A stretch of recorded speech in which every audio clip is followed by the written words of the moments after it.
The Curse of Zahhak the Two-Serpented.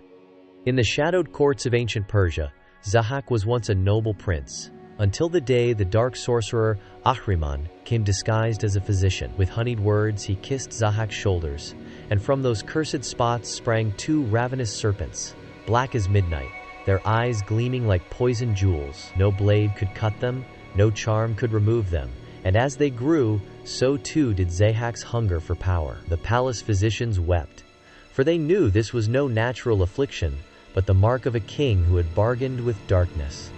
The Tyrant's Feast. Zahhak's reign became one of blood and terror. The twin serpents demanded sacrifice. Each dawn, two youths of Persia were dragged to the palace, their skulls split open so the vipers might feast upon their brains. The grand halls, once filled with music and poetry, now echoed with the wails of grieving mothers. The bazaars, where merchants once haggled over saffron and silk, stood empty but for the clanking boots of Zahhak's soldiers, their helmets shaped like snarling beasts. The mansions of noble families became prisons, their courtyards stained with the footprints of the doomed. The land grew heavy under his rule, as if the sun itself hesitated to rise over such wickedness. Kaveh, the blacksmith's defiance.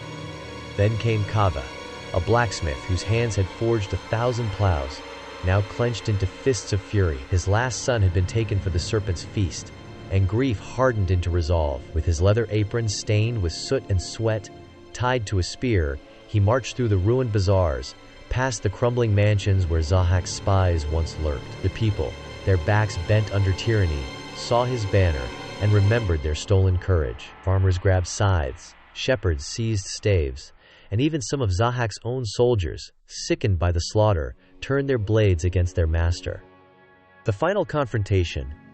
The clash came in the palace courtyard, where once poets had sung beneath pomegranate trees. Zahhak, his pallid face twisted with rage, his serpents hissing like boiling oil, stood against Kaveh and the roaring crowd. The blacksmith did not strike at the king.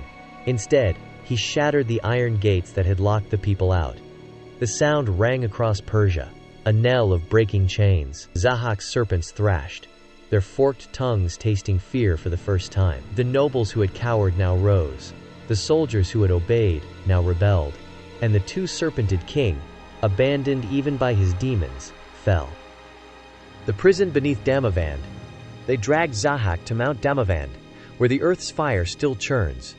There, in a cavern deep beneath the mountain, they bound him in chains forged by Kaveh's own hammer. The serpents, starved and weakened, coiled around his throat as the rock sealed shut behind him. Some say on quiet nights, if you press your ear to the mountain's roots, you can hear them still. The hiss of the serpents, the rattle of chains, and the muffled cries of a king who thought his hunger would never end. But above him, Persia healed. The bazaars filled again with laughter, the mansions with light, and the people, remembering Kaveh's banner, swore no such darkness would ever take root again.